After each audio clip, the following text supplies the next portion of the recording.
Hello, welcome back for Unit 6 of our American History 2 course here at Waldorf University.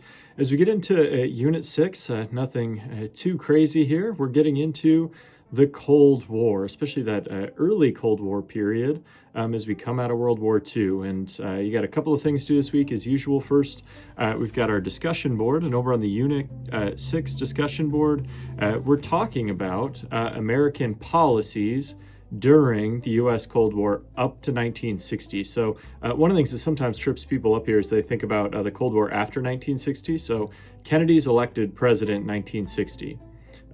Everything that follows, whether it's his Ike Ben Berliner speech or the Bay of Pigs invasion or the Vietnam War, all of those later Cold War things aren't kind of what we're talking about here. So we're talking about the Truman Doctrine, the Marshall Plan, all the way up through the Korean War. And so what I want you to talk about over on the discussion board is, do you think American policies during kind of this early Cold War period were more shaped by ingenuity or fear? And so what are some of those cultural products and behaviors at home as well as policies abroad? So basically what I want you to do is think about, is this kind of innovative or showing ingenuity, or are we kind of operating out of a place of fear as we see the Soviet Union emerging as the other global superpower during the 20th century? And by cultural products, that can be all sorts of different things. A lot of times people think about this as movies, songs,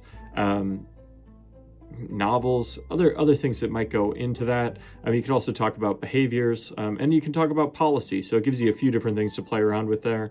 And then in your response to classmates, I want you to explain how a specific cultural element in the United States was or was not shaped by the Cold War during this period. So I think pretty simple there.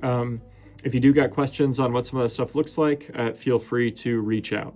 The other thing you've got is another assessment. This is going to have matching like you've gotten pretty familiar with over the first 5 weeks of the course. So you got two different kind of event matching questions. And then you are going to have an essay as well, where I want you to talk about the evolution of American society and its global role and how they're interconnected from the Cold War from 1946 to 1960. So to support this, I want you to explain the impacts of at least one specific domestic and one international strategy to expand freedom, including were those goals achieved and to what extent by 1960. So we got a lot of different stuff. One of the ways that you could think about this is if you opened up that assessment and looked at it before you kind of did your reading or got into it, you could look at maybe some of the things you're tasked with matching, everything from Sputnik and the Marshall Plan, Truman Doctrine, National Security Act, to things like Rosa Parks refusing to give up her bus seat, or Executive Order 9981. Those might make really good examples, either domestic or internationally. You'd have to parse that out, that you could pull into that assessment response. We're getting pretty well advanced into the class here. Make sure you're continuing to put your best foot forward, and let me know if you have any questions. I appreciate the hard work you put in so far.